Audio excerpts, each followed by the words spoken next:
Bonjour tout le monde. Juste avant de commencer et que notre directeur général revient à la conférence, je veux juste vous souligner que nous, on ne peut pas vous entendre sauf si on vous donne la parole. Donc, vous inquiétez pas, du moment que vous avez des questions à poser, on va vous donner la parole et vous pourrez parler à ce moment-là.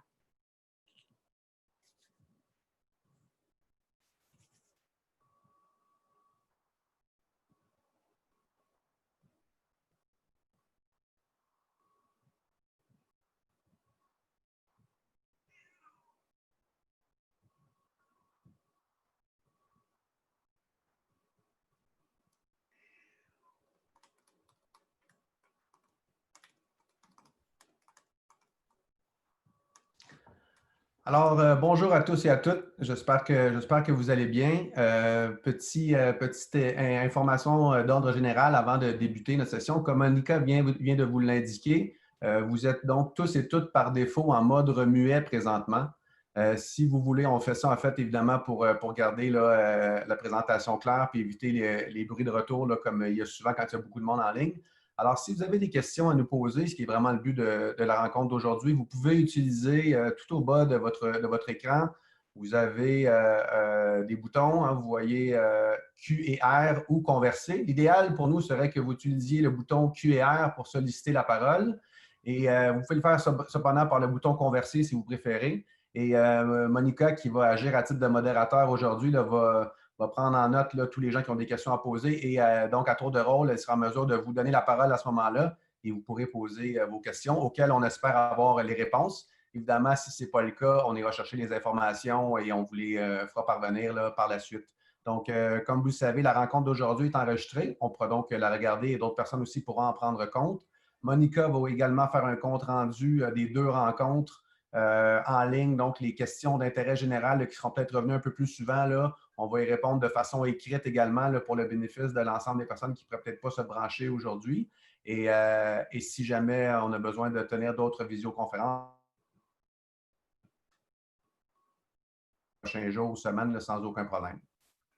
Alors, pour commencer, je voulais simplement vous faire une petite mise en bouche. Comme vous savez, le document qui a été publié hier sur les lignes directrices pour le retour au jeu est un document qu'on a travaillé avec Curling Canada, mais tous les DG des autres provinces également. Et évidemment, le but, c'était d'harmoniser le tout. Puis on est très heureux là, que tout le monde ait pu travailler dans le même sens pour que le curling là, soit joué là, de la même façon là, un peu partout là, au début de la saison prochaine. Comme vous savez, il ne s'agit pas d'un document donc, que vous devez appliquer à la lettre. Votre réalité, en fait, la réalité de chacun des clubs est différente et fait en sorte qu'il va falloir que vous adaptiez votre plan en fonction de votre propre réalité. Pour votre information également, le document comme tel n'a pas été approuvé par le ministère ici parce qu'ils n'ont pas à approuver les plans de relance des différentes fédérations sportives, mais c'est important pour nous quand même qu'on ait leur feu vert. Alors moi, j'ai fait circuler le document auprès des instances ministérielles avant de le lancer hier et on a eu là, le thumbs up, donc le feu vert de leur part par rapport à ce que le document contenait. Donc, évidemment, là, on en était très heureux. Il n'y a pas eu d'ajustement à apporter à ce niveau-là. Et je pense que vous avez dans les mains un bon outil de base là, à tout le moins pour alimenter vos réflexions là, dans vos différents clubs sur la façon dont vous voulez entreprendre la prochaine saison. Le but aujourd'hui, c'est de répondre là, à vos questions d'intérêt général. Évidemment, si c'est extrêmement spécifique à votre club ou à votre situation en tant que joueur, je vous demanderai peut-être de communiquer avec moi ou avec Monica par la suite là, de façon personnelle. On peut se brancher là, en visio, vous et moi, avec n'importe qui au cours des prochaines semaines, sans aucun problème, ça me fera plaisir. Et également aujourd'hui, si jamais il y a peut-être des discussions qui s'allongent un peu pour un groupe en particulier, on vous demandera peut-être simplement de garder ça justement pour une rencontre personnelle pour qu'on puisse répondre là, au plus de personnes possible. Alors, avant d'ouvrir les micros, peut-être il y a une question qui est déjà revenue abondamment depuis hier là, que Monica et moi on s'est fait poser. Et c'est vraiment, on va donc l'adresser rapidement. C'est par rapport au brossage. Donc, beaucoup de questions déjà par courriel à ce niveau-là. Ce qui est recommandé, en fait, là, de façon générale par le ministère, évidemment, et par la santé publique, comme vous savez, c'est d'être capable de respecter la distanciation physique de 2 mètres en tout temps. Et bon, peu importe les activités, même si on sait maintenant que dans le domaine sportif, on est presque déconfiné à 100%, à part les sports de combat, comme vous savez, mais le soccer est pratiqué de façon là, normale présentement, comme les autres sports collectifs extérieurs. Le hockey est pratiqué de façon quasi normale également présentement à l'intérieur. Donc, il peut y avoir des contacts qu'on appelle temporaires et c'est accepté. Mais évidemment, les contacts ou la proximité à long terme n'est pas autorisée. Donc, au niveau des balayeurs, ce qui est recommandé dans le guide, comme vous l'avez sûrement vu, c'est d'avoir un seul balayeur pour chacune des pierres. Okay? Donc, le balayeur serait désigné là, avant le lancer de la pierre. Il pourrait prendre position, là, comme vous avez sûrement vu dans le graphique qui accompagne le document, donc à proximité du lanceur. Et il pourrait donc balayer la pierre en totalité tout au long de la glace. Donc, on proscrit le principe d'avoir un relais au milieu de la glace, là, comme certaines personnes avaient souhaité le faire probablement, ou ça avait été mis de l'avant comme idée. Ça va amener beaucoup de difficultés au niveau de la logistique. Donc, on recommande pour l'instant, en fait, vous pouvez tout à fait commencer vos ligues et votre façon de jouer à 4 joueurs, donc des équipes à 4, mais évidemment, un seul balayeur pour toute la durée de la pierre. Et l'autre élément qui est très important aussi pour respecter les limites de distanciation, c'est que seuls les membres de l'équipe active peuvent balayer pendant un lancer. C'est-à-dire que le skip de l'équipe adverse ne balayerait plus des pierres derrière la ligne de T ou toute autre pierre de son équipe qui pourrait être touchée, que ce soit une garde, par exemple, ou quelque chose comme ça. Donc, il y a juste les membres de l'équipe active qui peuvent balayer. Une fois que l'équipe active a terminé son lancer, libère la glace sur les endroits désignés. À ce moment-là, l'autre équipe prend le contrôle de la glace et c'est à elle de jouer. Donc, c'est deux ajustements importants qui vont grandement faciliter à respecter la distanciation. Je pense qu'on est prêt, Monica. On va ouvrir les micros dans 2 instants. La seule chose que je veux vous dire encore une fois, puis je le répète à plusieurs personnes à qui j'ai eu la chance de parler au cours des dernières semaines, c'est sûr que la situation, comme vous savez, peut être extrêmement évolutive au cours des prochaines semaines et des prochains mois. Hein. Notre saison là, va commencer quand même dans quelques mois et la situation par rapport à la pandémie pourrait évoluer d'ici là. Alors, c'est sûr qu'on vous recommande très fortement de mettre en place dans vos différents clubs un comité COVID là, qui serait en poste là, pour la prochaine saison et qui serait vraiment là, votre comité contact pour ce qui s'en vient. Les choses que vous allez mettre en place possiblement au cours des prochaines semaines pourraient être appelées à changer drastiquement juste avant le début de la saison. Et honnêtement, ce n'est pas quelque chose que personne ne peut prévoir ou peut savoir ce qui va se passer pour le moment. Alors, on vous recommande un petit comité qui serait prêt à agir rapidement et à se rencontrer rapidement. Et je pense que c'est la meilleure façon pour vous d'adresser la préparation de votre prochaine saison. Alors, sans plus tarder, Monica, si on peut y aller avec la première question, le premier intervenant. Oui, alors la première question vient de Guy Dionne. Alors, je vais vous donner la parole et j'espère que vous m'entendez. Guy, êtes-vous là?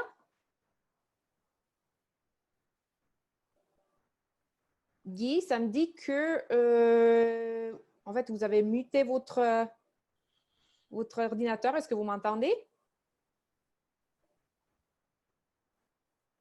Bon, pour l'instant, Guy ne répond pas pour l'instant. Donc, ce qu'on va faire, est-ce qu'il y a d'autres questions? Allez-y avec. Vous pouvez lever votre main. Il devrait avoir un bouton sur votre écran qui vous… Ah ouais, voilà, Richard Geron. C'est à vous.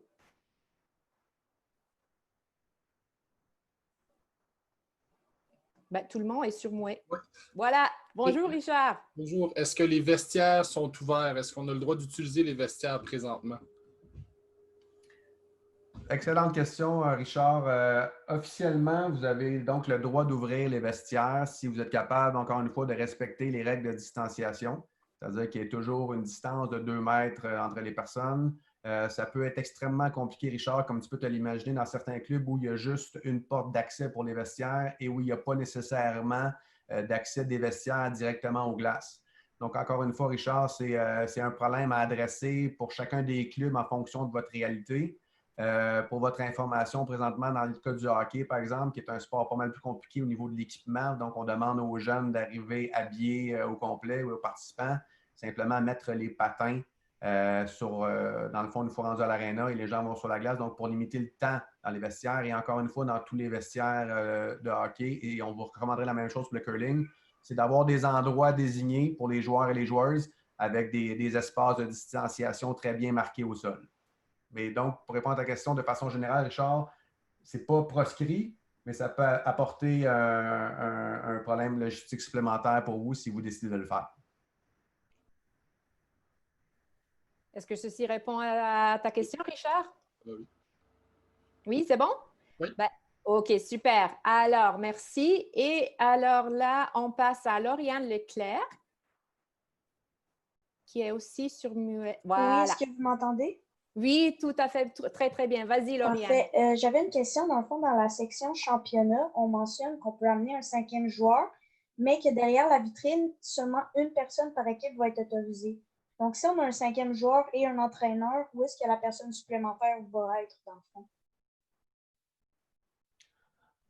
Là, je parle au niveau de Curling Québec, Lauriane, parce qu'il y a même des règlements qui sont en révision au niveau de Curling Canada pour les championnats. Je m'attends honnêtement à ce qu'il y ait des modifications cette année au championnat canadien et à ce moment-là, nous, on se positionnera aussi, mais il n'y a pas eu de nouvelles en ce sens. Donc, présentement, si on allait de l'avant avec des championnats présentement et que les 5e joueurs étaient effectivement autorisés, on autoriserait aussi la présence d'un entraîneur tant et aussi longtemps qu'on pourrait s'assurer qu'il y a une distanciation de 2 mètres entre tout le monde derrière les glaces. D'accord. Merci. C'est répondre. Super. Là, juste pour clarifier pour tout le monde, à chaque fois qu'on répond à votre question, on va baisser votre main. Et si vous avez une nouvelle question à poser, il faudra que vous rehaussez la main encore une fois, comme l'ont fait Richard et Lauriane pour l'instant. Après, on va voir si Guy Dionne maintenant est dispo. Bonjour Guy, êtes-vous là? Ça me dit que vous êtes toujours en muet. OK. On passe à Richard Gervais.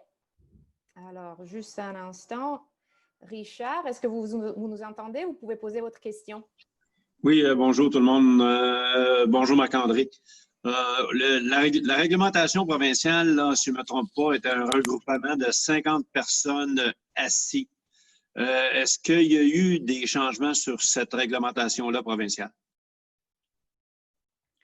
Bonjour Richard.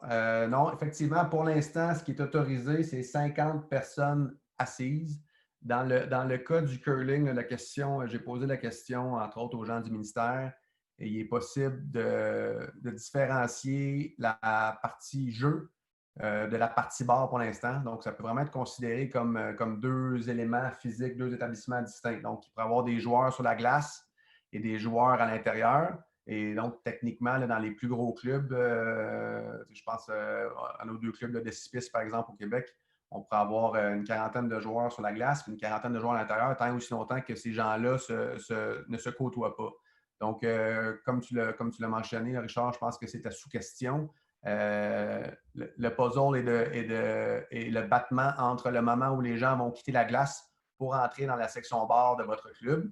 Vous devez donc vous assurer en tout temps que les gens puissent respecter la distanciation. Donc, le chemin, si je peux dire, ou le tracé que les gens suivront dans votre club devrait être clairement établi et avec la signalisation. Encore là, ça peut varier énormément de club en club, dépendamment du nombre d'accès que vous avez dans votre club de curling, mais aussi du nombre d'accès que vous avez aux glaces.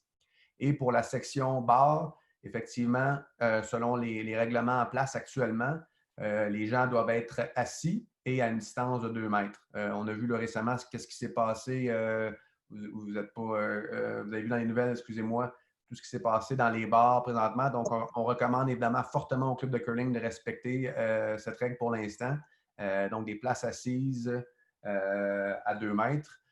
Évidemment, il est fortement recommandé que vous considériez de déplacer vos heures de début de ligue. Donc, si vous avez un 4 pistes, là, par exemple, vous pourriez avoir 2 pistes qui commencent je dis une heure fictive à 6 heures le soir, 2 pistes qui commenceraient à 7 heures le soir pour votre premier drap et alterner ainsi donc vos heures d'entrée sur la glace, vos heures de sortie sur la glace pour faciliter votre chemin et également de limiter le nombre de temps où les gens sont autorisés à rester dans la section bar pour libérer les places pour les prochaines personnes qui suivront.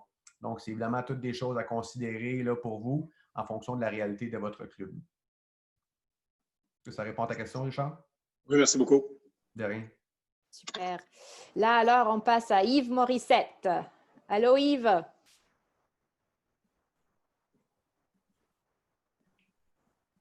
Yves Morissette.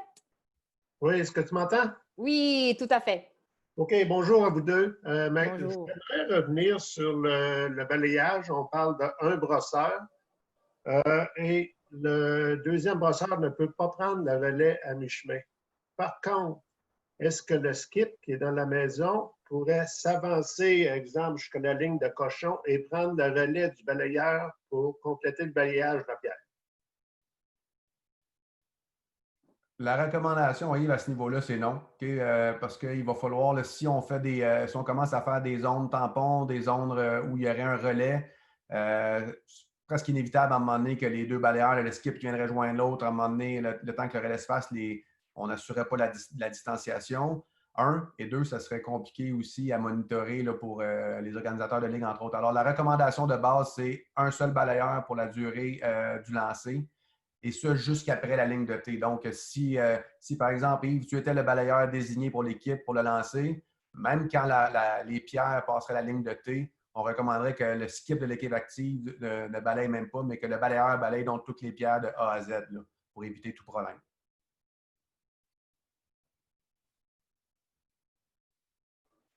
C'est bon, Yves? Merci.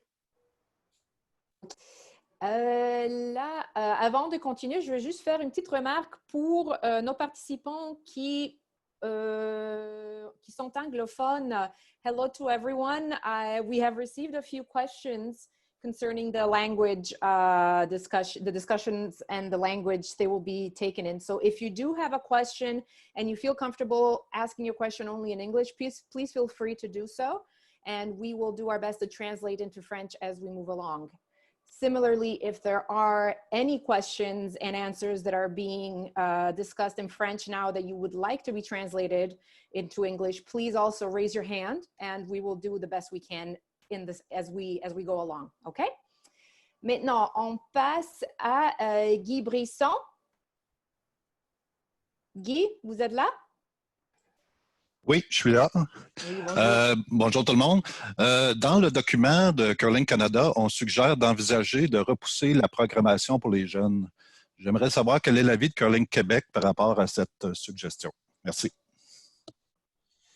Oui, bonjour Guy. Effectivement, dans le document, il est mentionné qu'il peut être plus difficile, en fait, d'assurer une distanciation physique avec les plus jeunes clientèles et donc de considérer de reporter.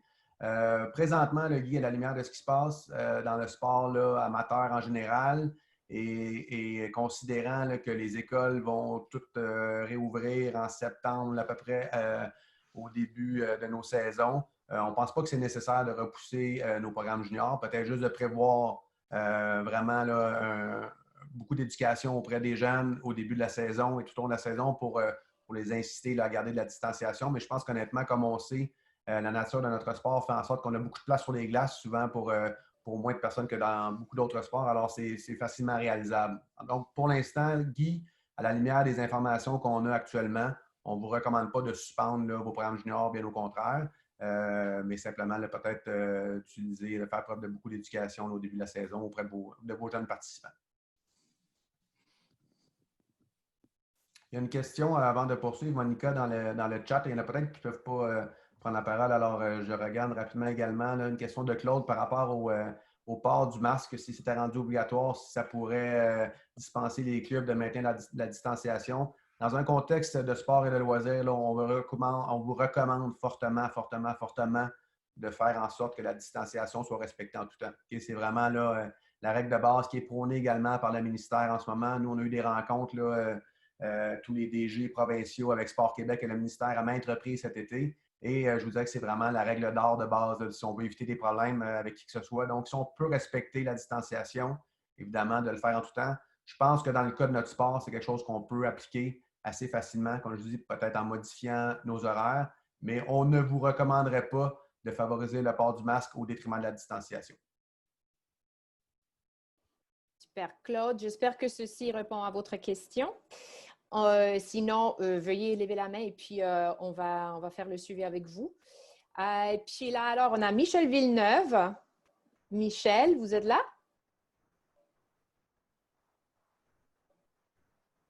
Michel Villeneuve, vous avez une question à poser? Voilà. Bonjour, vous m'entendez? Oui, tout à fait. OK, bonjour à tout le monde. Une question justement concernant le masque. Je pense que sur les glaces, si on applique là, les recommandations, ça va, un seul balayeur, etc. Mais à notre club, quand on veut aller au bar, et j'imagine que c'est le cas de plusieurs clubs, il faut monter l'escalier pour aller au deuxième étage, escalier qui est pas très large. Et là, c'est sûr que dans l'escalier, les gens vont se croiser, vont passer un côté de l'autre, et il n'y aura pas de distanciation. Est-ce que dans un cas comme ça, il va falloir exiger que les gens portent le masque pendant les périodes, les endroits où ils sont serrés les uns les autres? Bonjour Michel, très bonne question. Et effectivement, je pense que c'est un problème dans la plupart des clubs de curling là, où il n'y a pas un double accès là, au deuxième étage, comme on le sait. Oui, ça peut être quelque chose d'envisagé, Michel.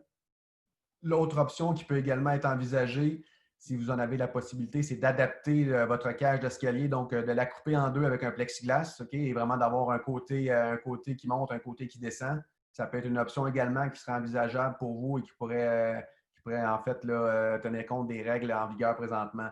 Mais le port du masque là, pour monter à l'étage pourrait tout à fait être envisageable là, dans l'éventualité où ce n'est pas possible. Puis évidemment, là, encore une fois, la réalité des clubs peut grandement changer. Il y en a, par exemple, qui ont seulement des salles de bain en bas, donc dans les vestiaires. Donc, là, c'est vraiment d'éviter de faire votre puzzle le mieux possible pour éviter qu'il y ait trop de circulation dans l'escalier, surtout si c'est un escalier unique pour votre club. Merci. Super. Bon, on passe à la prochaine question. C'est André Jean. André, êtes-vous là?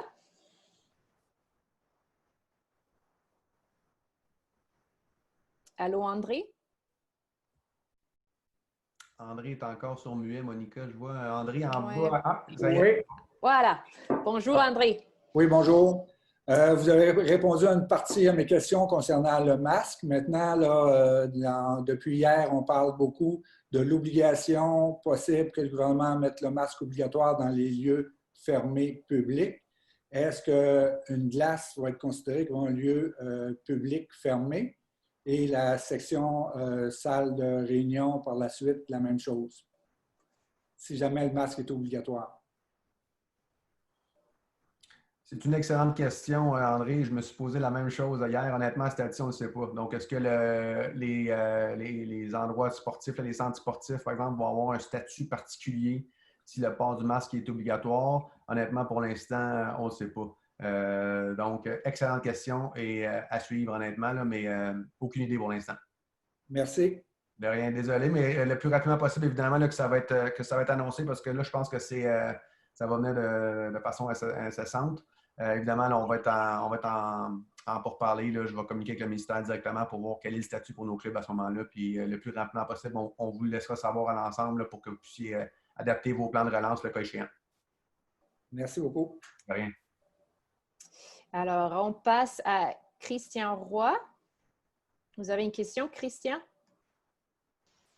Oui, est-ce que vous m'entendez? Oui.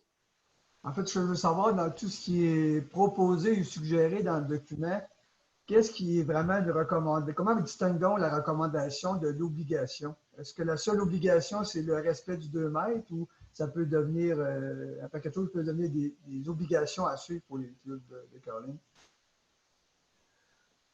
En fait, Christian, là, comme vous savez, puis comme je vous disais, les plans de relance qu'on a déposés, donc, qui n'ont pas été approuvés par qui que ce soit, c'est la même chose dans votre cas. Donc, en fait, c'est la tâche des organisateurs ou des administrateurs de mettre en place les mesures qui vont répondre aux normes de la santé publique.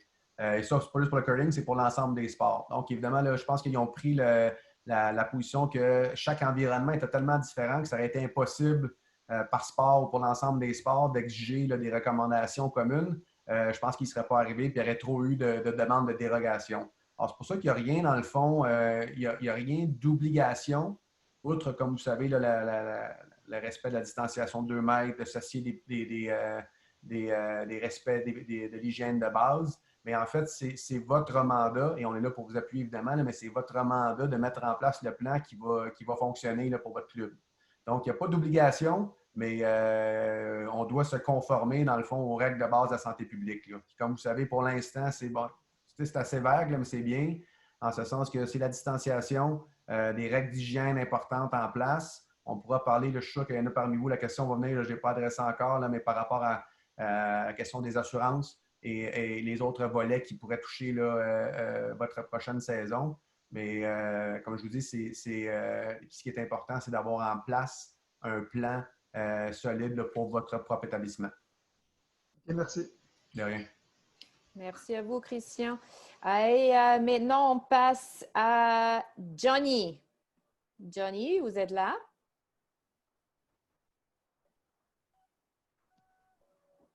Vous m'entendez? Oui. Bon, c'est Jean Rainville. Oui, moi, je suis rendu justement au volet un petit peu légal. Je vois que Curling Canada et les DG n'ont rien oublié. Vraiment, tous les gens qui vont passer à notre club, il faut qu'ils signent une décharge de responsabilité.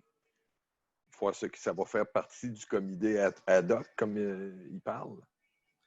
Oui, bien, c'est effectivement, Jean, là, dans le document de Curling Canada, comme vous avez vu, il y a des release forms, des formulaires de renonciation. On en a aussi reçu un autre modèle du RLSQ qu'on va mettre en ligne prochainement, là, que vous pourrez vous en inspirer si vous voulez. Et évidemment, dans les deux cas, là, ils ont été validés là, par des équipes légales. Nous vous recommandons fortement de faire signer, évidemment, un release form à toute personne qui va rentrer dans votre club de curling. Évidemment, ça tient en compte des locations si vous allez de l'avant avec des locations cette année. Il se pourrait que dans le cas d'une éclosion dans une communauté X, la santé publique vous demande là, justement d'avoir une traçabilité des gens qui sont passés dans votre club pour pouvoir faire un suivi. Donc, c'est sûr qu'on vous le recommande fortement. Mais ce qui est extrêmement important, Jean, c'est que peu importe le document que vous allez utiliser ou la forme que vous allez choisir, faites-le valider par votre compagnie d'assurance. Okay? Ce n'est pas tout le monde qui a les mêmes clauses d'assurance au niveau des responsabilités civiles, entre autres. Et assurez-vous, avant que la saison débute, que le formulaire que vous allez faire signer est conforme avec les façons de faire de votre compagnie pour éviter tout problème. Donc, les documents qui sont en ligne présentement ont été acceptés par les instances juridiques des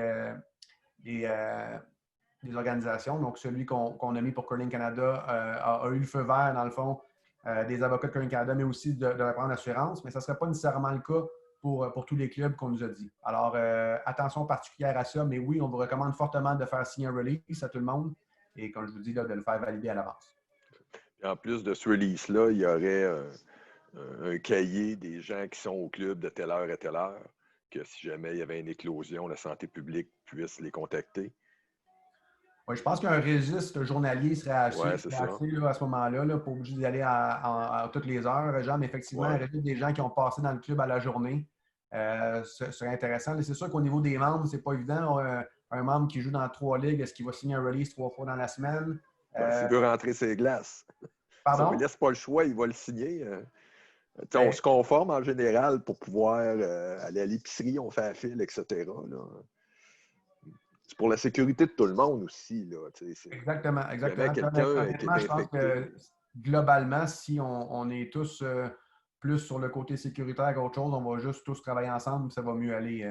Il y a toutes sortes après ça, comme on vous dit, de considérations à garder en tête. N'oubliez pas, si vous ouvrez votre club aux locations, vous devrez mettre en place un processus de désinfection des équipements qui auraient été touchés par la suite. Oui. Même chose pour vos équipements de glace. On sait qu'il y a plusieurs clubs qui ont des bénévoles, plusieurs bénévoles différents qui vont toucher aux équipements de glace.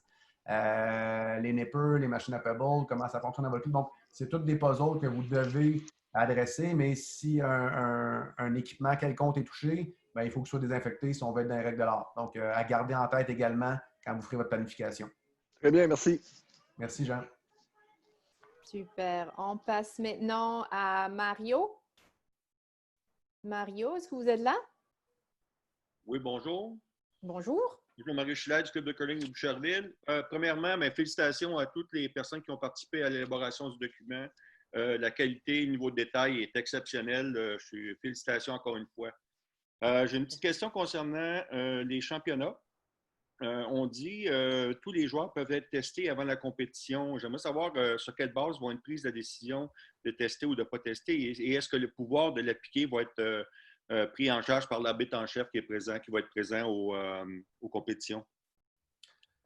Pour l'instant, Mario, au niveau du test, c'est pour les championnats canadiens. Donc, il n'est pas prévu actuellement, nous, au niveau provincial, qu'on fasse des tests pour l'instant. C'est à l'ordre du jour, là, je ne te le cache pas, pour un CA futur avant le début de la saison. Mais je ne pense pas qu'on va se lancer là-dedans. C'est une question de coût. Donc, pour l'instant, c'est pour les championnats canadiens uniquement où il y aurait des tests. Puis encore là, comme ils disent, ils ne testeront pas nécessairement tout le monde par défaut là, dans le document, mais comme je te dis, la situation pourrait encore évoluer là, si les choses tournent moins bien au courant des prochains mois. Mais présentement, au niveau Curling Québec, il n'y a pas de test de prévu. Parfait, merci. C'est rien. Merci, Mario. Et on redonne la parole à Richard Joron. Attends. Oh, qu'est-ce qui se passe? Richard, tu nous entends? Oui. Vas-y. Côté compétition aussi, est-ce que la distanciation de 2 mètres, est-ce qu'on peut passer à côté aux entraîneurs-joueurs avec le port de masque de procédure et protection oculaire comme dans les soins de santé ou les autres sphères de la nouvelle vie? Dans un contexte de sport et loisirs, Richard, comme on dit là, depuis le début, fortement recommandé que la distanciation soit respectée en tout temps. Je pense que dans notre sport, ça se fait bien. C'est sûr que dans un contexte de tournoi et de championnat, il y a des choses qui vont devoir être revues. L'heure d'arrivée dans les clubs, les aires de réchauffement, par exemple, les cédules de pratique. Donc, c'est vraiment toutes des choses que nous, on travaille présentement là, au niveau provincial, comment on va organiser le tout. Mais on s'enligne en fait du côté de Curling Québec pour s'assurer que la distanciation soit respectée en tout temps dans l'ensemble de nos championnats. OK. C'est parce que l'INSPQ suggère le port de masques et de protection oculaire, visière, là, si on peut, dans les sports, si on ne peut pas garder la distanciation. Puis pour les 16 ans et moins, est-ce qu'on garde le 2 mètres ou on prend le 1 mètre qu'il y a comme dans les écoles? Oui, comme tu dis, au niveau de l'INSPQ, tu as raison, Richard, mais ceci dit, dans notre sport, on s'entend, on a l'espace pour faire la distanciation. Donc, comme je te dis, c'est ce qu'on va viser. S'il y a des interventions qui devront être faites, évidemment, là, on va recommander que les personnes en place, par exemple, sur des blessures, des choses comme ça, donc les gens qui sont en place, qui auront l'autorité d'aller s'occuper des gens, là, aient la protection nécessaire. Mais en ce qui nous concerne, pour toutes les catégories, du moins pour l'instant, on va essayer d'appliquer le 2 mètres, Richard, même pour les plus jeunes, et ça juste pour une question d'homogénéisation dans la façon qu'on va jouer au curling. Là. Donc, si tu es U16, puis on tombe à 1 mètre, puis là, tout il y a une équipe U17, puis là, c'est rendu 2 mètres, ça va être extrêmement compliqué. Donc, on vise le 2 mètres, nous, pour tout le monde présentement. OK, parfait. C'est bon, Richard? Oui. OK, parfait. Là, je viens de recevoir une question de la part de Brad Rogers. Thank you, Brad. Je ne sais pas si toi, tu peux la voir, Marc-André? Oui, dans le Q&A, oui, je vois la question de Brad, oui. OK. Donc, dans le fond, Brad, we're going to answer your question just quickly, but I'm going to translate it into French for everybody else, everybody else's benefit. La question, dans le fond, c'est le club de Glenmore prévoit développer un comité de santé publique pour cette année pour faire face à la pandémie et les différentes exigences de santé publique. Est-ce que Curling Québec aura aussi un comité similaire qui peut devenir une ressource pour le comité en place à Glenmore? Sinon, est-ce qu'il y a un mécanisme à travers lequel les clubs peuvent continuer à chercher des références et des lignes directrices en fait, de la part de Curling Québec? À toi, Marc-André. Right. Hi, Brad. I hope you're doing well. So, yeah, we strongly recommend that each club puts in place a COVID committee for the whole season. We feel that the committee should start working right away and should be in place for the whole season, or at least until we get a vaccine and the official green light that everything is okay. As for Curling Quebec, Monica and I will be your contact person throughout the season. After these video conferences, we're available pretty much anytime to do some conferences with your calls, so some local stuff to make sure that you can go over any plans you would like with your committee or your board. So this is how we plan to act for the next season. We have 65-ish clubs, and we plan to offer support throughout the season to our clubs as quickly as we can. Donc, je mentionnais simplement à Brad que, comme je vous le disais précédemment, on recommande évidemment la mise en place d'un comité COVID puis qui sera en place là, pour vraiment la saison à venir. Donc, prendre des gens qui sont peut-être disponibles et qui ont un peu de temps. Et au niveau du support le technique de la part de Curling Québec, Brad nous demandait comment on fonctionne sur un comité. En fait, c'est Monica et moi qui seront les personnes de contact là, tout au long de la saison. On a suivi le dossier cet été et on continue de le suivre à tous les jours pour vous. Et on est disponible là, soit par visioconférence, soit par téléphone. C'est plus simple pour vous pour des rencontres privées là, avec soit votre comité ou les membres de votre CA pour discuter de votre plan de relance, mais aussi discuter tout au long de la saison des problématiques qui pourraient arriver. Puis au besoin, évidemment, là, si on a besoin de faire des visios comme celle-ci en grand groupe, ça nous ferait évidemment plaisir de le faire. Là. La technologie nous permet de le faire maintenant. Super. Il y a une question suivie. Ah non, pardon. Ça, c'est une autre question. François Morel, on passera à vous sous peu. En premier, on va essayer de passer la parole une dernière fois à Guy Dionne. On va voir s'il répond. Oui! Aïe, oui, OK. Là, on va essayer. Monica, on pourrait juste demander à Guy. Guy, peut-être juste taper votre question, soit dans le chat ou soit dans la question-réponse, et on sera en mesure à ce moment-là peut-être d'y répondre. Oui, tout à fait. Alors là, on passe à notre Guy Brisson, qui a une nouvelle question. Guy? Oui, question financière, planification financière. Notre CA, on travaille sur une politique de remboursement en cas de fermeture hâtive du club suite, disons, à des directives de la santé publique. Notre inconnu là-dedans, évidemment, c'est les frais d'affiliation à Curling Québec. Est-ce que, de votre côté, vous planchez sur une politique de remboursement? Je parle vraiment si la saison est très, très courte. Là. Mettons, si on arrête en octobre ou en novembre, est-ce que vous avez une politique de remboursement des frais d'affiliation des clubs et des membres? Merci. Oui, excellente question, Guy. Encore une fois, là, je te cache pas, c'est à l'ordre du jour de notre CA du mois d'août. Donc, ça a été repoussé là, au début de la saison, avant le début de la saison, pour voir un peu là, ce qui allait se passer cet été. Donc, présentement, je n'ai pas de réponse à ce niveau-là, Guy, mais sans faute là, à la mi-août, après le prochain CA, s'il y a une position qui est prise par le CA, vous sera partagée rapidement à ce moment-là. Est-ce que ceci répond à votre question, Guy? Oui, parfait, merci. De rien. Merci à vous. Excuse-moi, Monica. Ceci dit, Guy nous avait posé la question par courriel, puis c'est vraiment un aspect extrêmement intéressant, Guy, et je pense que ça doit faire partie aussi de votre réflexion dans la saison à venir. Est-ce que le fait d'avoir une politique de remboursement au niveau de votre club comme tel, qui soit claire et précise, là, pourrait justement inciter vos membres à rejoindre le club le plus rapidement en début de saison? Possiblement que oui, hein, dépendamment aussi de votre membership. Donc, on sait qu'il y a des clubs qui ont des memberships qui sont extrêmement variables. Alors, je pense que c'est un excellent point là, que Guy a apporté et définitivement quelque chose là, que vous devriez considérer dans votre planning de début de saison. Parfait. On passe à Sylvie Côté qui attend depuis un petit bout de poser sa question. Sylvie, êtes-vous là? Oui, est-ce que vous nous entendez? Oui, tout à fait. OK, là, c'est Nathalie Gagnon, je suis avec Sylvie. Moi, on a une petite question parce qu'on se dit au niveau de quand on joue dans notre ligue de club, c'est correct le 2 mètres et tout ça de respecter, mais en compétition, on s'entend que nous, au Lac-Saint-Jean, on va partir les 4 dans la même voiture, on va coucher dans le même hôtel, mais sur la glace, il faut faire notre 2 mètres. C'est ça qu'on trouve un petit peu bizarre, mais parce que ça va être comme ça. Puis pour toutes les équipes de compétition, j'imagine qu'on doit covoiturer puis on va passer la semaine collée, là. Donc, est-ce qu'il faut respecter quand même le 2 mètres en compétition? Est-ce qu'on comprend? Ça, c'est sûr que oui, Nathalie. Après, là, honnêtement, comme tu peux t'en douter de la façon dont les équipes vont gérer là, leur saison, les transports, les hébergements, les soupers, et encore une fois, évidemment, là, on n'a pas le contrôle là-dessus. Mais dans l'encadrement du curling comme tel, donc au moment où vous allez jouer dans des championnats, pour l'instant, si les choses ne changent pas, la règle du 2 mètres doit être respectée, ça, c'est sûr.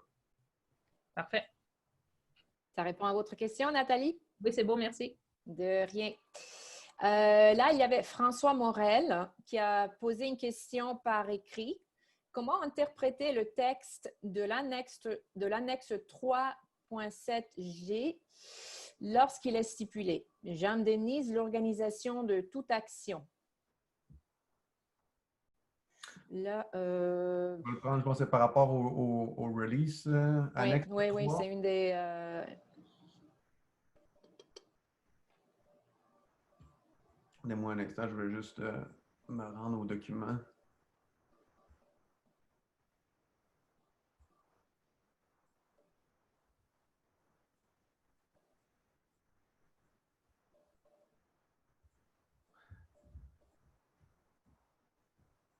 C'est dans le G. Je juste voulais le point pour être sûr. Le jeu du curling et ses risques inhérents, y compris mais sans illimité. Excusez-moi, je ne suis pas sûr que je suis à la bonne place pour ça.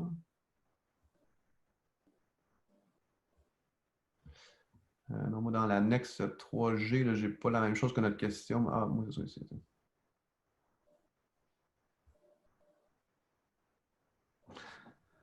OK, donc c'est dans le release, dans la section dégagement et dénégation de responsabilité. Il est marqué donc au point G, je dégage à jamais et j'indemnise l'organisation de toute action liée à l'exposition ou à l'infection par la COVID-19 à la suite ou à l'égard de toute action, omission ou négligence de moi-même ou d'autres personnes, y compris mais sans illimité de l'organisation.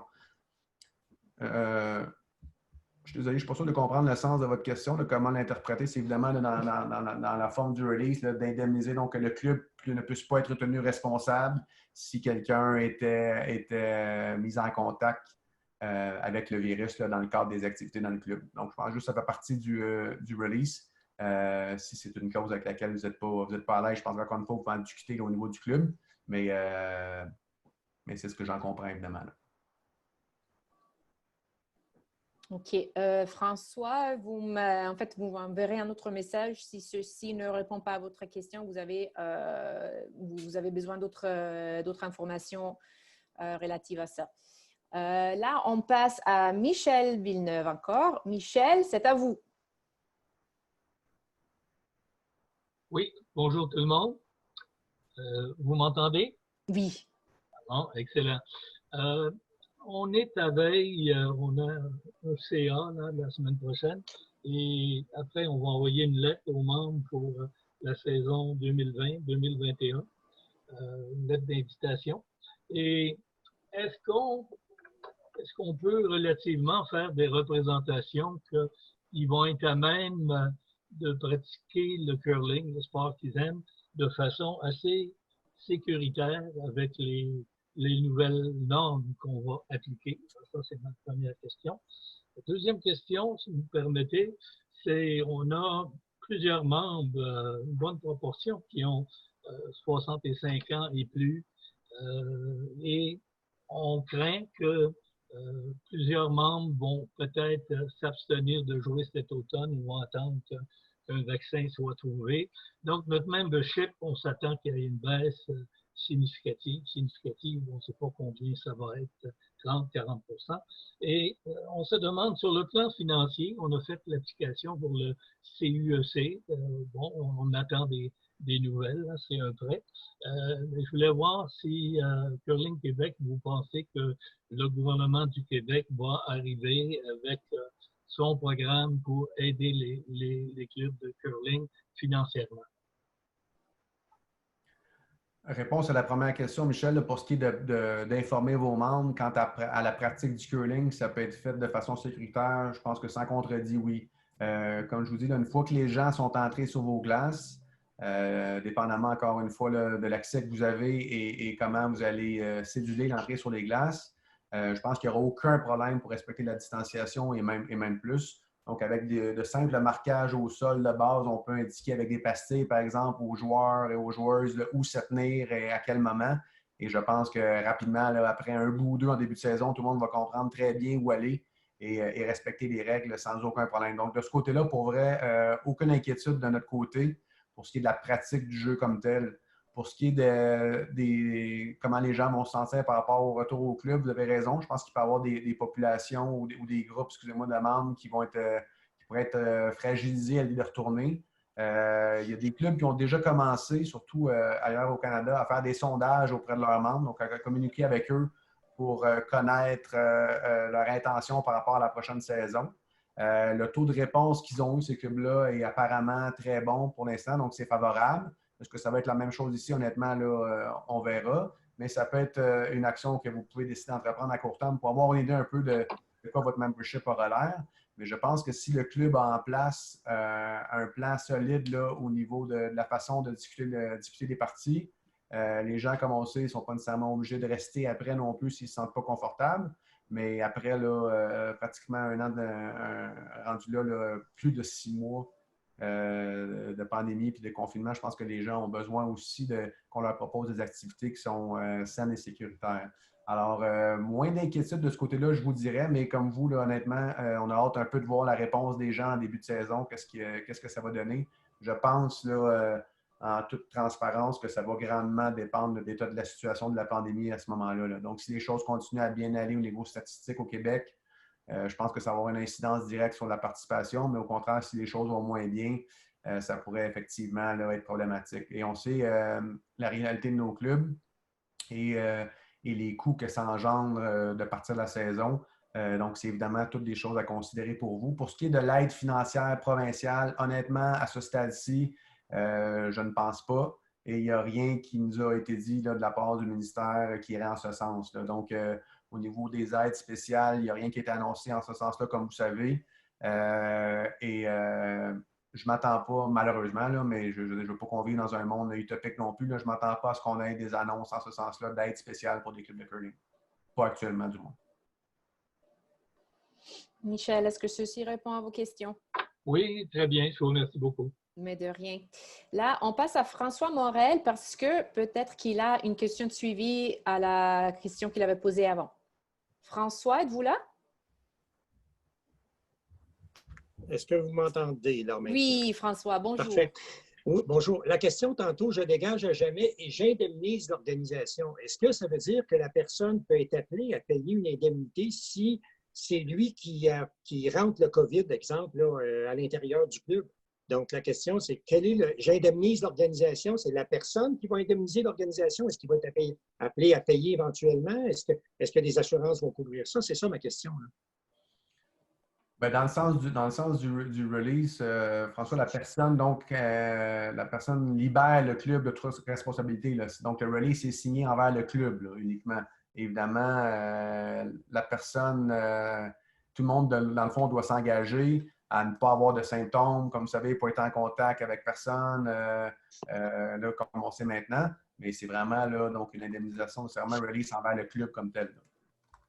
OK. Donc, le mot indemnise l'organisation, c'est juste une question de dire que je ne poursuivrai pas l'organisation pour ça, là. Exact. OK, parfait. Encore une fois, comme je vous dis, puis je vois aussi dans le chat, on a une question de M. Martinson par rapport à la légalité du document. Donc, on nous demande là, si ça a été validé. Comme je vous dis, oui, ça a été validé auprès des instances là, qui est en place. C'est-à-dire que Curling Canada a fait valider par son département légal et par son assureur.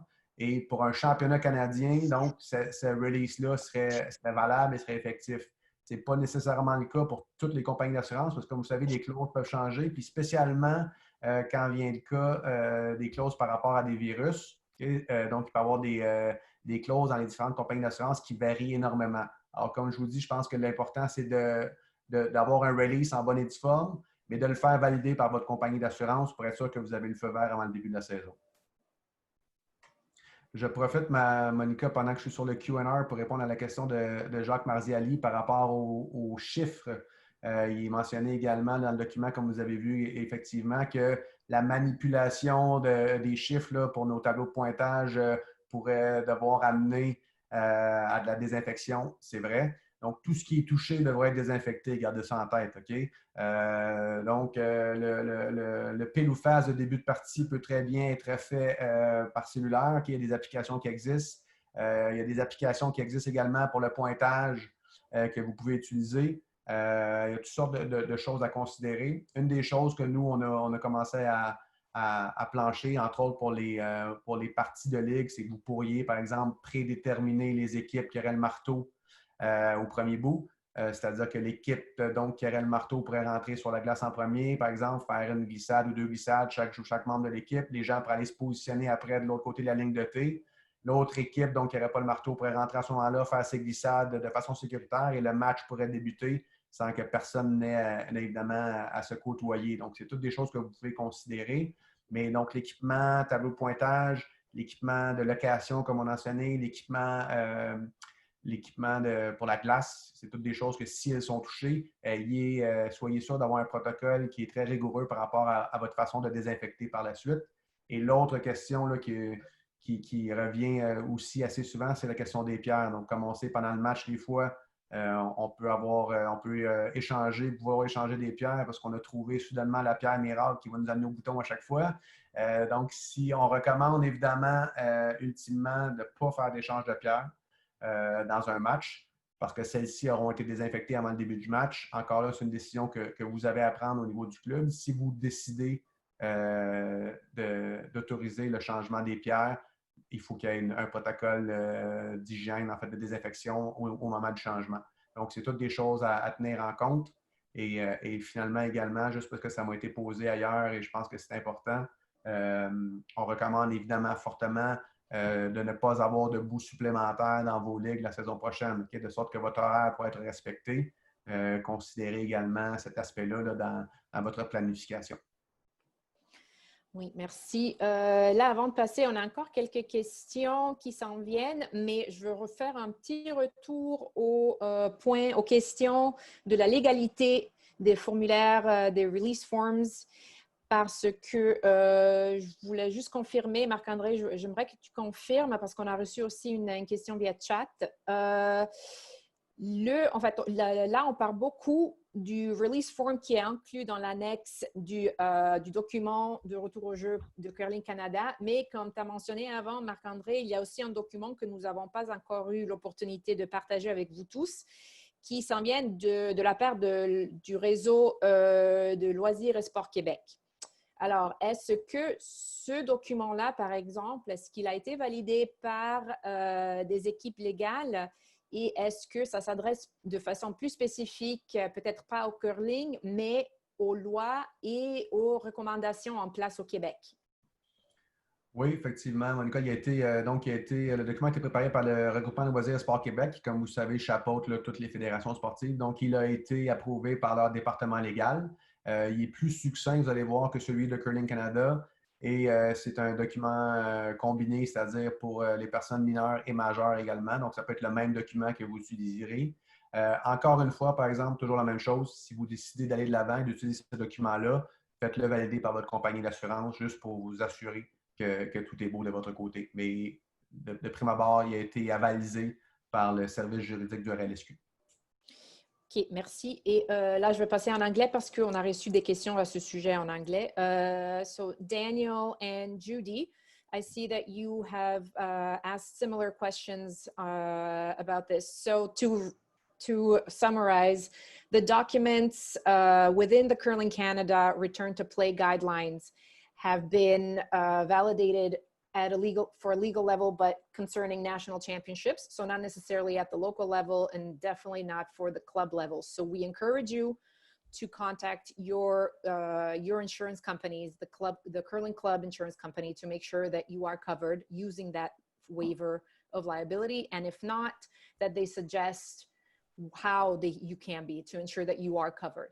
We also have another waiver of liability that we have yet to share with you that we received from the RLSQ. And we will share that with you in the coming days. That has been done in compliance with Quebec law and Quebec guidelines, but is less specific, for example, to the curling, to the sport of curling. So again, no matter what documents you choose to go with, please ensure that you validate them with your insurance companies to make sure there are no bad surprises for anyone. En espérant que ceci répond à la question légale pour l'instant. Là, on passe à Richard Gervais. Richard, c'est à ton tour. Oui, merci beaucoup. Pour les clubs hôtes, pour les tournois là, organisés par Curling Québec, et puis le protocole d'entente, est-ce que le protocole d'entente va être changé pour vraiment là, définir ce que Curling Québec s'attend de nous en clan de club haute pour les tournois. Oui, c'est sûr, Richard, on va adapter notre protocole, puis on va évidemment là, travailler de concert avec vous pour être sûr que tout est faisable, réalisable là, pour les clubs hautes, puis qu'il n'y ait pas évidemment là, de problématiques qui pourraient être soulevées là, chez les clubs là, qui vont accueillir les événements Curling Québec. Donc, présentement, par exemple, comme on sait, là, le déplacement interrégion est autorisé pour l'instant, là, sans être recommandé, je dirais, mais les gens ont le droit présentement de se déplacer pour aller faire du sport. Donc, c'est la bonne nouvelle en limitant évidemment les arrêts, etc. Donc, si la saison débutait demain, entre toi et moi, là, et que la situation était la même, on aurait des championnats sans problème. Mais encore une fois, c'est quelque chose qui peut être appelé à changer au courant de la saison. On espère que non, mais il se pourrait. Mais on va vraiment travailler là, en étroite collaboration avec vous encore plus cette année là, pour être sûr que tout soit correct et que tout fonctionne de votre côté également là, pour la tenue des championnats. Naturellement, si je peux, Marc-André, lorsqu'on est le club haute, on se suit beaucoup au profit fait au bar. Parce qu'il y a toujours un paquet de monde qui vient voir les compétitions. Naturellement, ça ne sera pas possible. Donc, je m'attends que les clubs hautes vont être en déficit durant les championnats. Est-ce que vous avez un peu réfléchi à tout ça? Oui, c'est dans les réflexions que Richard pensait. Évidemment, comme tu sais, là, la variable du bar cette année est une variable extrêmement problématique potentiellement pour les clubs. Pendant les événements Curling Québec, mais pendant vos propres tournois et vos propres événements que vous avez. Là. Donc, c'est définitivement quelque chose à considérer. Puis oui, on est en train de réfléchir à ce qu'on pourrait faire de ce côté-là pour essayer d'aider le plus possible les clubs. Merci beaucoup. De rien. Merci, Richard. Là, on passe la parole encore à Johnny et puis Brad, I haven't forgotten about you, you're next, OK? Mais Johnny, là, vous avez une question.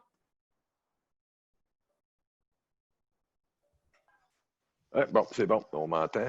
Oui, là, je vois qu'on a beaucoup d'ouvrages pour faire les lignes directrices qui a trait au curling et au jeu, ça va bien.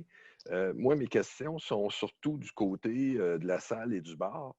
Dans le fond, ça veut dire qu'il faut pouvoir gérer cette année à l'heure que les gens vont arriver, au temps où ils vont pouvoir s'asseoir, etc.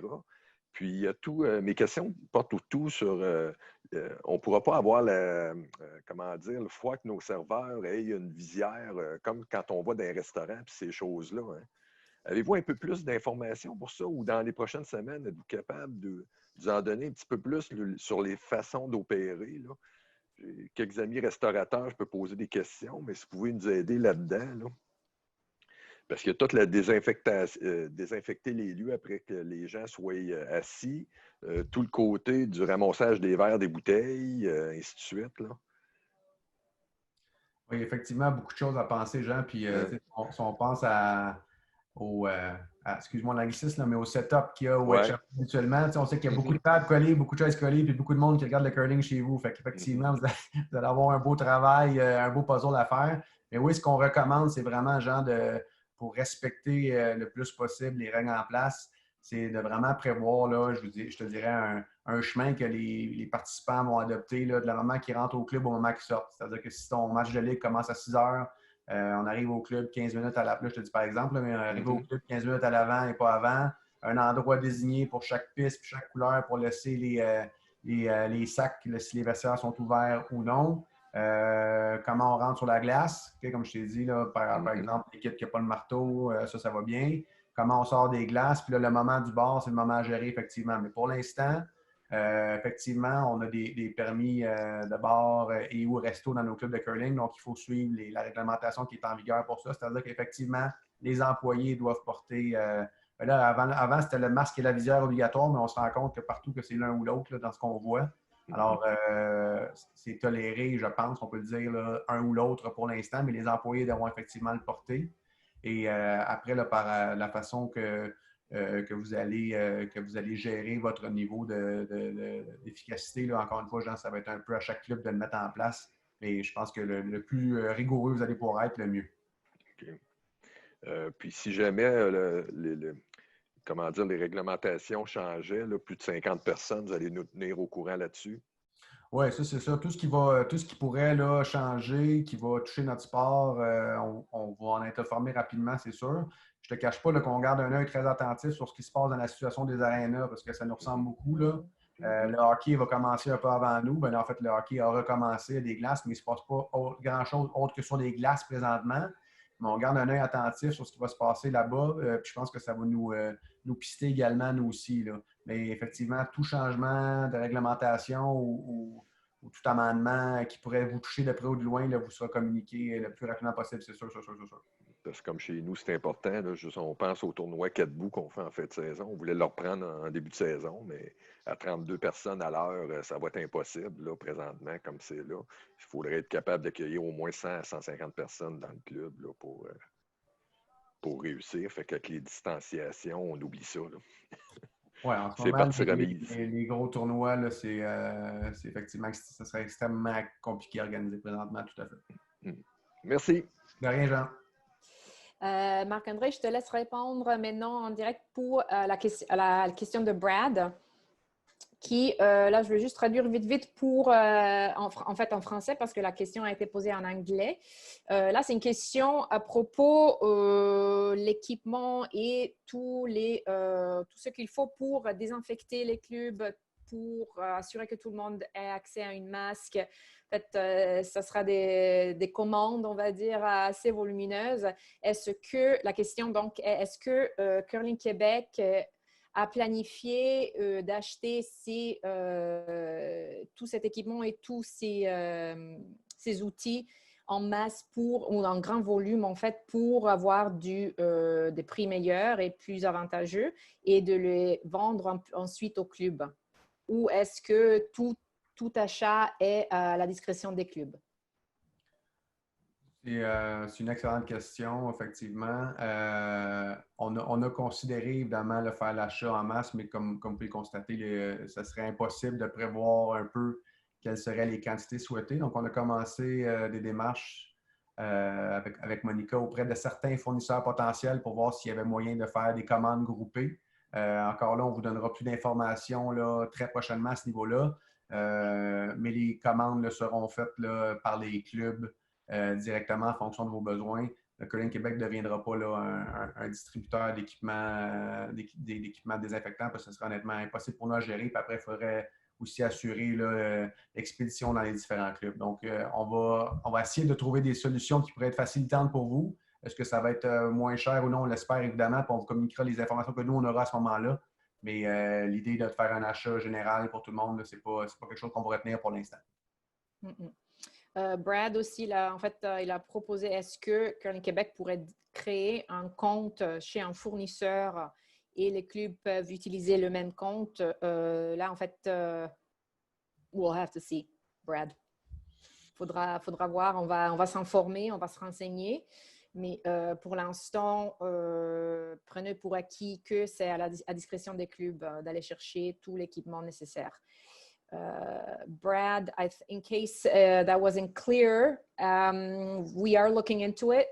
We, however, as Curling Quebec, don't have the capacity really to handle that type of inventory and then the shipping for it, to place orders for clubs and to then send it to the respective clubs, whether it's here in the Montreal area or beyond, especially not beyond. So unfortunately, we are not in a position to do that, but we have put in the time and we're still looking into different options. And if we find specific suppliers that are open to discuss directly with clubs and that can provide interesting and advantageous prices in bulk, we will definitely let you know. So we will do our best to intercede on behalf of our clubs, but we cannot, unfortunately, be responsible for the inventory ourselves. Rapidement, Monica, juste sur le chat, j'en vois deux rapidement. Monsieur Jacques Panziani qui nous demande là, par rapport au release et s'il y a des locations, est-ce que tout le monde devrait signer le release ou simplement l'organisateur du groupe? Donc, effectivement, Jacques, on recommande que tous les participants, spécialement des locations, là, signent le release et non pas juste la personne responsable. Et ça vous permettra également là, de pouvoir faire un tracking, le cas échéant, si demandé par la santé publique, si les choses tournaient mal. Donc, on vous recommande évidemment que tout le monde le fasse. Et Richard nous parle de la règle du 250 personnes pour la mi-juillet qui a été annoncée. Rien d'officiel encore, Richard, là, du moins nous, des informations qu'on a reçues du ministère. À suivre, on l'espère évidemment, mais pour l'instant, nous, on se fie à ce qui est officiel et on vous recommande de faire les prévisions en ce sens pour l'instant. Évidemment, si ça change à 250, ça change tout pour nous, mais c'est à voir donc, pour la suite des choses de ce côté-là. Parfait. Alors, il y a 3 personnes qui ont une question encore. Si vous avez des doutes ou des soucis encore qui n'ont pas été abordés, je vous encourage à poser vos questions et à vous mettre en ligne pour poser vos questions parce que bientôt, on n'aura plus de temps. Malheureusement, à 14h30 ou plus tard, on devra couper notre transmission. Donc, je vous encourage à poser vos questions maintenant. On passe à Suzanne. Suzanne, vous avez une question?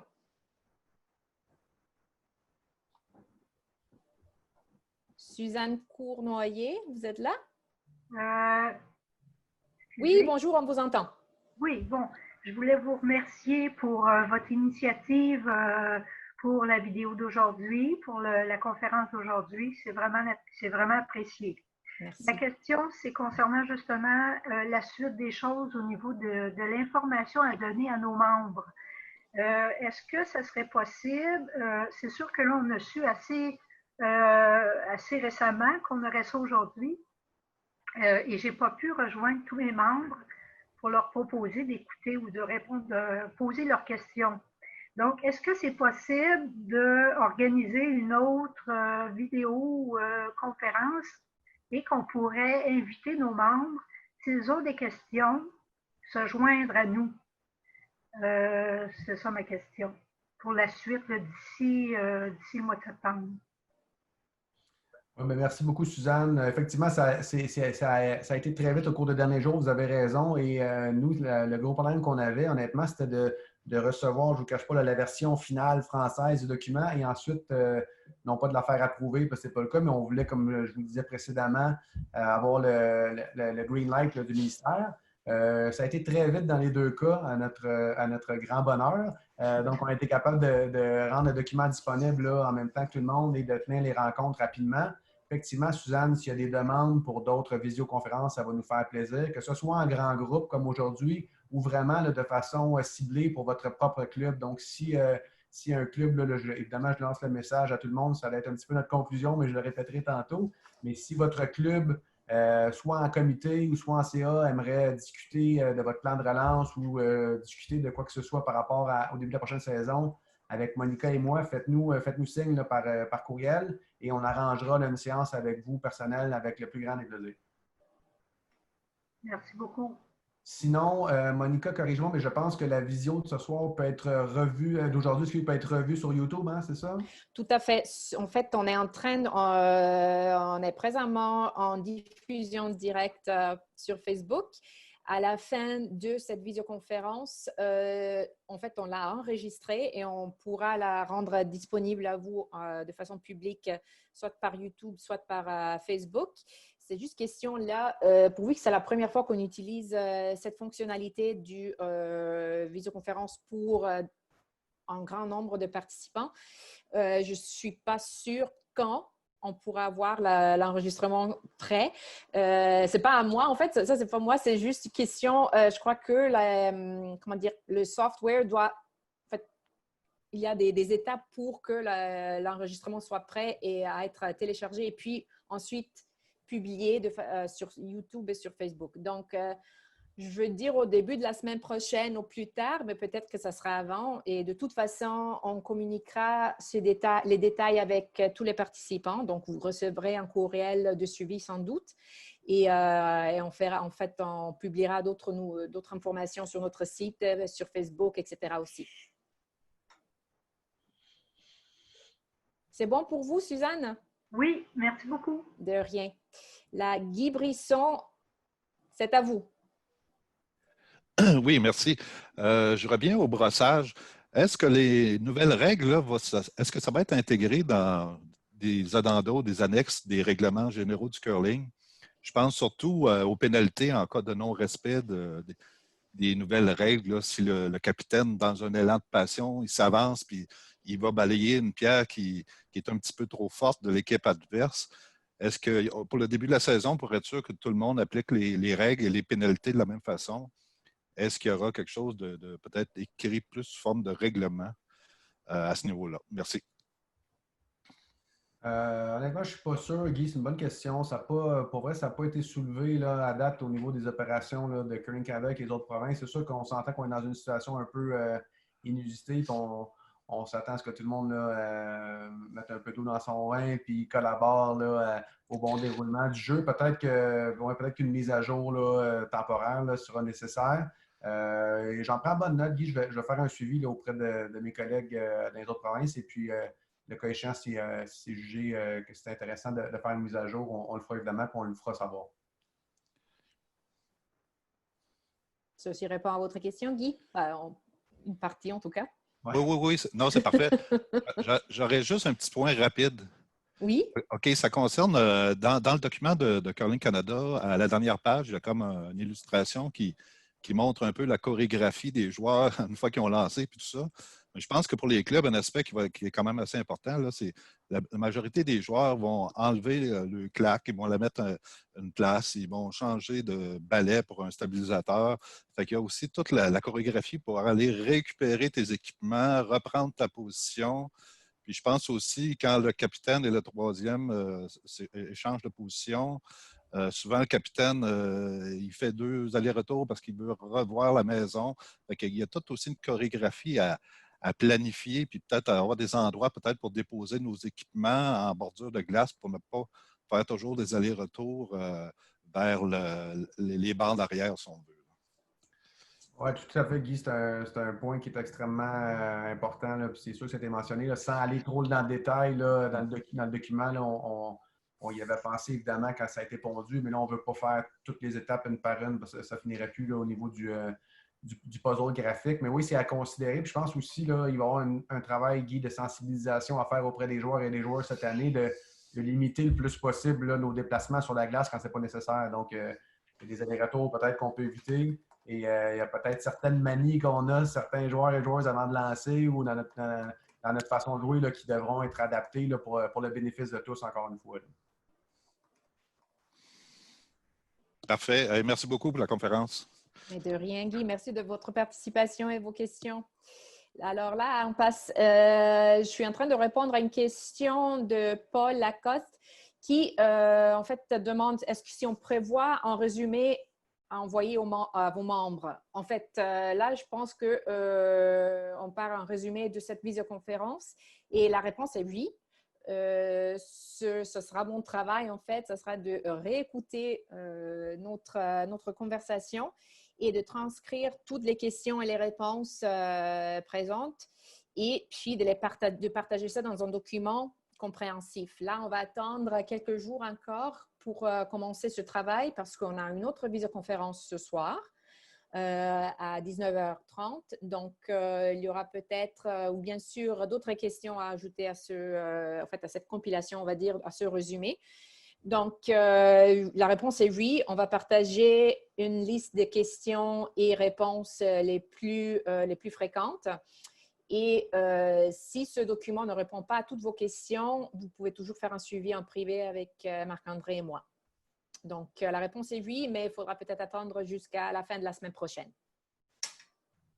Et juste pour être clair, Monica, le document ne sera pas nécessairement de facto envoyé là, à tous les membres. On n'a pas les contacts, évidemment, de tous vos membres, comme vous le savez. Donc, vous serez informés, puis les gens qui seront informés quand ça sera disponible sur le site Internet. Et on invitera les gens, évidemment, à ce moment-là, d'aller consulter le document que Monica mettra en ligne pour vous.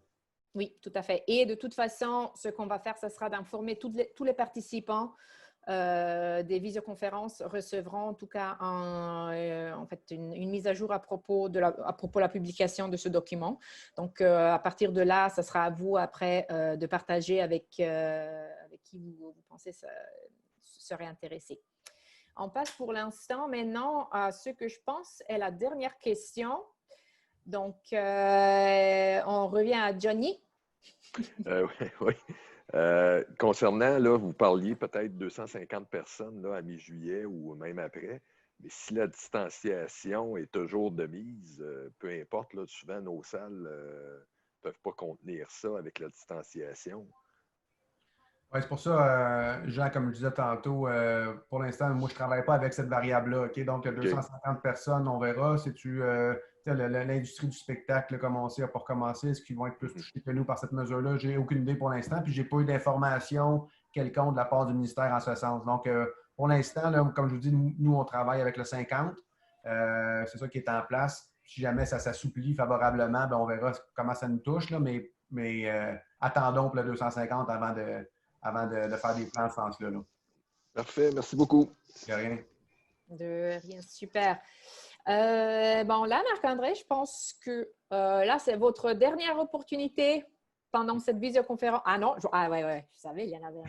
Il y en a toujours un. Claude Bergeron, c'est à vous. On nous tient en suspens. Claude?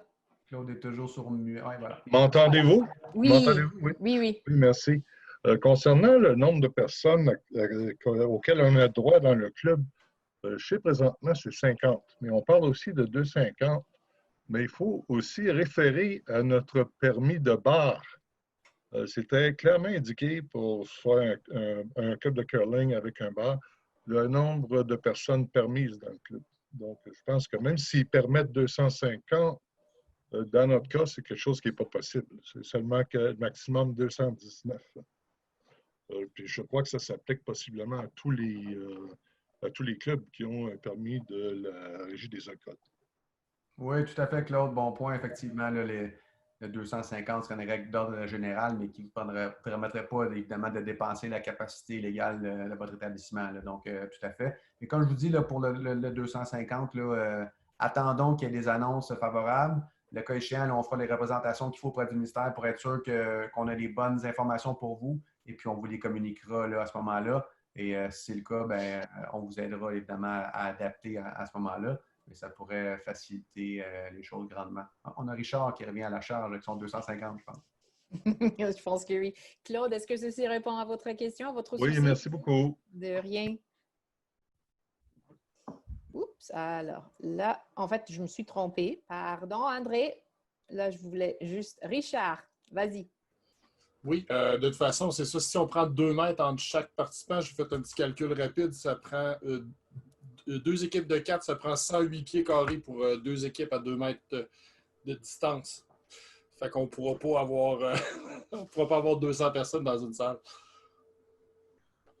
Non, mais c'est pour ça que je vous dis, là, le 250, là, c'est sûr que je pense que si jamais les règles de la santé publique autorisent les regroupements de 250 personnes et plus à l'intérieur, il risque d'avoir des règles qui vont aller avec ça aussi par rapport à la grandeur des établissements. C'est pour ça que je vous dis, attendons que ce soit officiellement annoncé. Et nous, de notre côté, là, on pourra valider à ce moment-là ce qu'il y en est pour nos clubs, puis on vous tiendra informé. Faites-vous-en pas. On a des très bons contacts avec les gens du ministère maintenant qui pourront répondre à nos questions là, précisément pour nous, puis on vous fera suivre l'information. Alors, ça, mais comme je vous dis, là, allons-y une chose à la fois.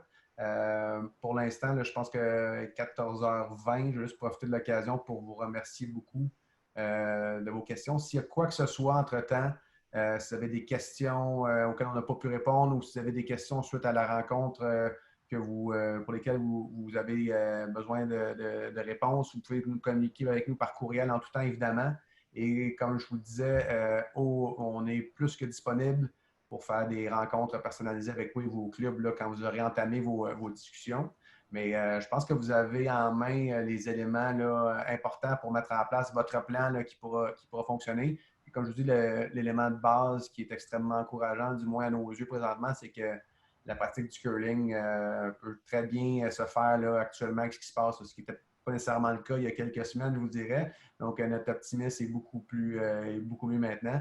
Et puis, je pense qu'on va être capable d'entamer la saison, là, tout le monde du bon pied, si on fait attention. Puis encore une fois, si on travaille tous là, ensemble de façon concertée, ça va évidemment bien aller. On voit qu'il y a des éclosions dans certains milieux, puis ça peut avoir un effet extrêmement négatif sur l'ensemble du milieu. Alors, je pense que si l'ensemble des clubs de curling au Québec fait un travail diligent en ce sens, ça va bien aller. Est-ce qu'on finit avec Carole, Monica, pour terminer? Oui, Carole, dernière. Allez-y. M'entendez-vous? Oui. Oui. J'ai une question par rapport à ça au niveau de la saison des rhumes. C'est sûr qu'il peut y avoir une autre éclosion COVID, mais la saison des rhumes, le monde va se moucher, le monde va avoir des rhumes. Là, au niveau de l'engagement des membres à dire, bon, je ne me présente pas si j'ai des symptômes de COVID ou si j'ai été en contact avec des gens qui avaient la COVID, mais il y a les rhumes, puis il y a aussi le mouchage parce qu'on fait de l'exercice, on brosse, on a chaud. Moi, je me mouche quasiment à tous les bouts quand je joue. Donc, comment on va pouvoir s'assurer que, bon, les gens, ils ont un petit rhume, est-ce qu'ils ne viennent pas ou ça va être la gestion de ça au niveau de chaque club, là? Comment vous voyez ça, vous? Les symptômes, là, c'est sûr que c'est pas évident. Là, Carole, vous avez raison. Puis en ce moment, on le voit très bien. Là, moi, personnellement, je souffre d'allergies saisonnières. Puis des fois, je me mets à choumer puis tout le monde me regarde avec des très gros yeux sur le nez. Donc, c'est vrai que c'est pas évident là, au niveau des rhumes. Puis comme vous savez, comme vous l'avez dit, là, il y a toujours le spectre de la deuxième vague qui pourrait arriver. On ne sait pas quand. On parle beaucoup là, de l'automne, qui est évidemment le début de nos saisons. Fait qu'il va falloir être vigilant. Mais je pense qu'encore une fois, là, malheureusement ou heureusement, Carole, il va falloir se fier au bon jugement des gens par rapport aux Ready's Form qu'ils devront remplir. Là, à ce moment-là, c'est au niveau du club de décider quel est son niveau de confort par rapport à ça. Donc, est-ce que vous faites signer un formulaire à tout le monde qui rentre dans le club systématiquement? Vos membres également, pourquoi pas? Ça a été soulevé avant, je pense que oui. Et à ce moment-là, ça veut dire que la personne reconnaît d'elle-même de ne pas avoir de symptômes. Mais honnêtement, en tant que club de curling ou tout autre organisme sportif, on ne peut pas faire plus que ça. Là, je pense qu'il faut se fier sur le principe que les gens ne mentiront pas par rapport aux releases qu'ils vont remplir. Et que, mais même à ça, il peut y avoir des gens qui ont juste le rhume, mais qui ne sont pas atteints de COVID, ou des gens qui peuvent être atteints et asymptomatiques, non testés. En tout cas, tout ça, c'est assez... on n'est pas tous des médecins, on n'a pas tout un test quotidien pour se faire tester. Puis si on a seulement un rhume, en tout cas, c'est là que je pense qu'il faudrait que chaque club, je pense, si je vous comprends bien, il faudrait qu'il mette son protocole de « t'as le rhume, tu ne viens pas ». C'est ça? Bien, vous pouvez aller là, effectivement. Jusqu'à maintenant, là, des symptômes connexes, là, donc qui ne sont pas reliés à la COVID, sont tolérés, là, même en général, comme vous savez. Si le club décide là, que, par exemple, une personne qui éternuerait à répétition à raison d'un rhume, on lui demanderait de s'abstenir, ça peut tout à fait se faire. Carole, vous avez raison. Je pense qu'encore une fois, ça dépend du degré de rigueur que votre club voudra imposer. Par ce moment-là, bien, faites juste être sûr là, de communiquer clairement avec vos membres en début de saison c'est quoi la politique du club en place pour pas qu'il y ait de surprise. Mais je veux dire, si c'est écrit noir sur blanc, tout le monde est informé et puis que vous décidez d'être beaucoup plus rigoureux que le passé, bien, personne ne pourra vous en tenir rigueur à ce moment-là. Merci. De rien. Parfait. Là, vraiment, dernière chance. Là, c'est 14h22. Dernière chance. Last chance. Last call. Il y a Guy Brisson, je savais. Vas-y, Guy. Ouais, une petite dernière. Je ne suis pas sûr si j'ai bien compris, juste le document de renonciation, non, de release plutôt, là, en tout cas. Est-ce que c'est à faire signer à chaque jour ou seulement au début de la saison? Dépendamment, Guy, comme je vous dis, de l'angle que vous déciderez. Mais nous, c'est sûr qu'à Curling Québec, on va le faire signer à chaque jour. Donc, si un participant, dans le fond, est dans un championnat qui s'échelonne sur 7 jours, bien, présentement, c'est ça. On le fait signer à chaque jour le release, c'est sûr.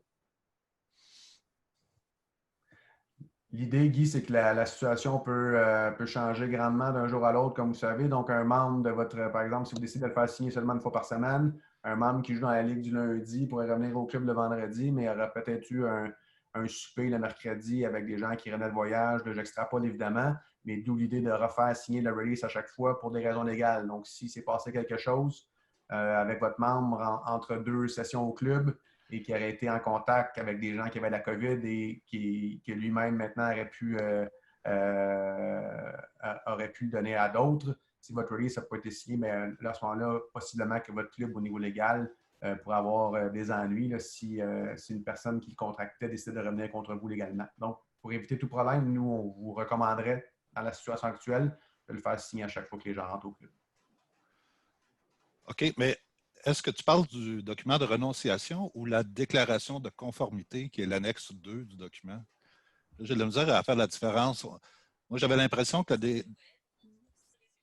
que la déclaration de conformité, c'était comme la déclaration du participant, comme de quoi il est correct, il n'y a pas de symptômes, puis ta.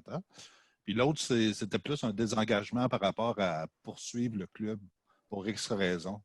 Ben, les deux, je pense que ça peut être fait encore une fois, Guy, selon ce que vous voulez. Ça peut être fait dans un document conjoint. Celui du RLSQ qu'on vous partagera, comme je vous dis, est différent de celui de Curling Canada. Je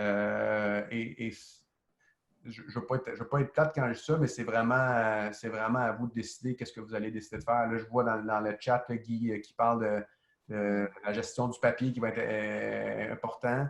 Effectivement, ça amène un autre lot de problèmes, mais comme je vous dis, c'est un peu là, dépendamment la position que le club va décider, puis par rapport aussi à votre assureur privé. Donc, comme je vous dis, vérifiez à quoi vous êtes on s'attend de vous minimalement, puis assurez-vous de le respecter pour éviter des problèmes pendant la saison.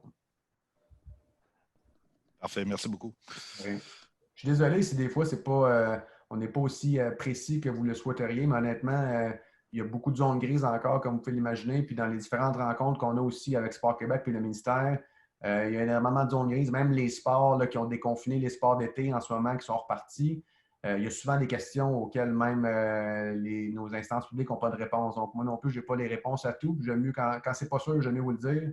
Et allons-y à tâtons. Mais ce que je peux vous dire en terminant, c'est que je ne pense pas qu'on peut être trop rigoureux et sécuritaire en ce moment avec tout ce qui se passe. On connaît quand même l'état de notre sport au Québec. Je ne pense pas qu'on est en état qu'un club de curling se ramasse avec des poursuites légales là, dans plus finir, tout ce qui pourrait en retomber. Alors, je pense que plus on prend de précautions, mieux c'est à l'aube de la prochaine saison. Puis dans les prochaines semaines qui vont venir, on peut peut-être toucher du bois que la situation va encore s'améliorer et que les règles vont se relâcher encore plus pour vous, vous donner beaucoup plus de latitude, on l'espère. Mais je pense qu'à la lumière de ce qui s'en vient, comme on a dit, des deuxièmes vagues potentielles, mieux vaut avoir un plan rigoureux là, qui tient compte de tout, quitte à l'assouplir pendant la saison. Et puis, vos membres, à ce moment-là, auront la tête froide et seront réconfortés par rapport à l'idée de rentrer entre vos murs. Alors, on va terminer sur ça. Monica, merci de nous avoir waisé. Et comme je vous dis, pour toute autre question, n'hésitez pas. Si c'est urgent, allez-y par courriel, on vous répondra rapidement.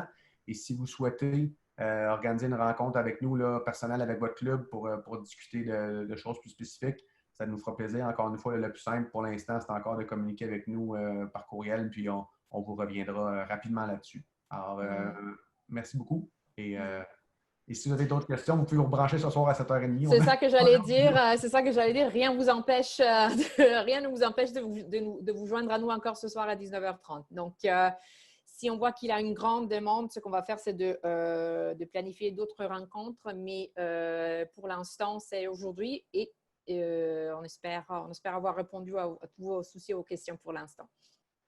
Merci à tous et bonne fin de journée.